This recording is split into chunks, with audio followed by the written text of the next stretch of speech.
Gold, trusted gold buyers. మీరు తాకట్టు పెట్టిన బంగారాన్ని విడిపించి ఈ రోజు ఉన్న మార్కెట్ ధరకు కొనబడను.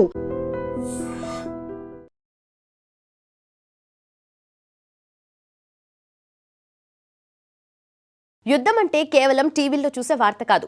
అక్కడున్న వేలాది మంది భారతీయుల పాలిట అది ఒక మృత్యుపాశం. ఇరాన్ ఇజ్రాయెల్ మధ్య మొదలైన యుద్ధం కేవలం ఆ దేశాల సరిహద్దులకే పరిమితం కాలేదు.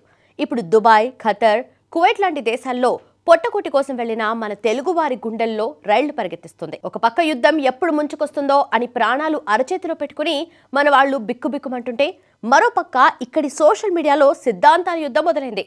ముఖ్యంగా తెలుగు పాపులర్ యాంకర్ రష్మి గౌతమ్ చేసిన ట్వీట్స్ ఇప్పుడు 2 తెలుగు రాష్ట్రాల్లో సెన్సేషన్ క్రియేట్ చేస్తున్నాయి.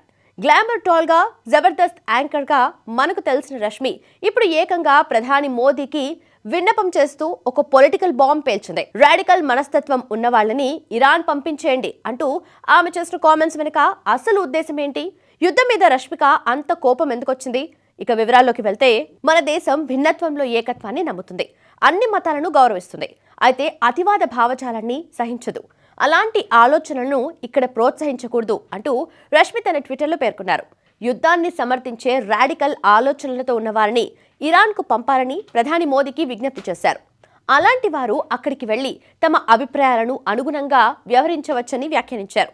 దేశంలో ఇప్పటికే నిరక్షరాస్యత, పేదరికం, కుల వివక్ష వంటి సమస్యలున్నాయని, వీటికి తోడు అతివాద భావజాలం దేశాన్ని మరింత వెనక్కి నెడుతోందని ఆమె అభిప్రాయపడ్డారు. అతివాద ధోరణులున్న కొన్ని దేశాల్లో బాల్య వివాహాలు జరుగుతున్నాయని ప్రస్తావిస్తూ తాను స్వతంత్ర దేశంలో జీవిస్తున్నందుకు గర్వపడుతున్నానని రష్మి పేర్కొన్నారు.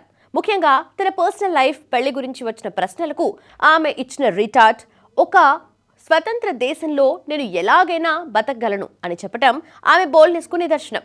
యుద్ధం అనేది దేశాల మధ్య జరిగితే, సిద్ధాంతాల పోరాటం మాత్రం మనుషుల మధ్య జరుగుతుంది. రష్మి చేసిన కామెంట్స్ పై ఇప్పుడు నెట్టింట పెద్ద చర్చ నడుస్తుంది. కొందరు ఆమె ధైర్యాన్ని మెచ్చుకుంటుంటే, మరికొందరు మాత్రం సెలబ్రిటీలు ఇలాంటి సెన్సిటివ్ విషయాల్లో జోక్యం చేసుకోకూడదని విమర్శిస్తున్నారు. రష్మి చేసిన వ్యాఖ్యలు ఈ సమయంలో అవసరమేనా లేక అనవసరమైన వివాదమా? కామెంట్ చేయండి.